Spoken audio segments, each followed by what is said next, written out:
Eu te înțeleg că doare că ai pierdut iubirea vieții și ai urlat atât de tare că ar plânge și pereții. Dar poate n-a fost să fie, viața vrea doar să te încerci. Dacă era iubirea vieții, n-ar fi trebuit să pleci. Alcool turnat în ficat și fumă noapte de noapte nu te face mai bărbat sau să facă să uiți de toate. Prințesa ta e cu altul, te-a înșelat și te-a mințit când tu ai fi fost în stare să mori pentru ce ai iubit. Te-a vrăjit, te-a folosit și te mințea că te iubește ca un bărbat adevărat. Tu ai iubit ce te rănește, o să te vindeci cu timpul, dar nu vei uita vreodată. Și o să cauți ochii ei când privești în altă fată. Ai ajuns nenorocit, nu te mai recunoști pe tine și ai ajuns în faze proaste cu depresii și pastile. Viața nu-i bună cu tine dacă nu vrei tu să o faci. Ori ești tu din suferință sau preferi să te complaci. Știu acum ești plin de dragi că vezi fericită cu altul când odată împărțeai cu ea inima ca sapatul. Dar nu va mai fi ce-a fost și trebuie să te obișnuiești că fata oricum nu se întoarce și știu ce mult ți-o dorește. În ochii fiecarei fete știi bine că-i vezi pe ei,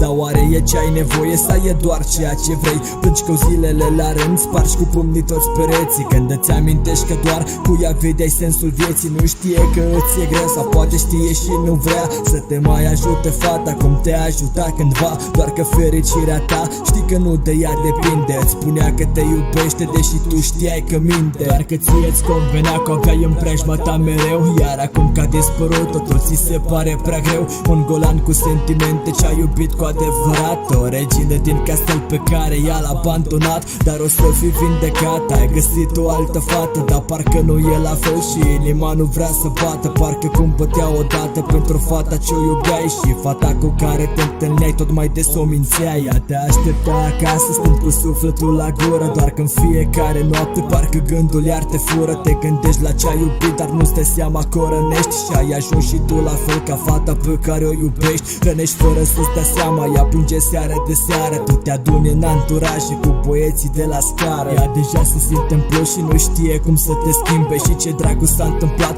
de nu mai e ca înainte. Dar săraca fată știe că la alta îți e gândul, că ai fi în stare să lași de te-ar chema cu cuvântul. Fata mea, tu să nu plângi dacă băiatul nu te vrea. El s-a folosit de tine doar pentru a se vindeca, dar știu că inima ta e mult prea bună ca să plângă. El a fost rănit prea mult și acum e obișnuit să frângă. Inimile care i-a fost aproape în clipele grele și în amintirile lui vei fi și tu printre ele. Tu n-ai greșit cu nimic, că l-ai iubit să nu regreți. Știu că acum pentru o perioadă n-ai încredere în băieți. Suntem oameni și greșim, el nu mai știe să iubească, iar tu nu știi cum e el ca la alta să se gândească. A iubit prea mult odată, din păcate acum rănește, dar nu poate.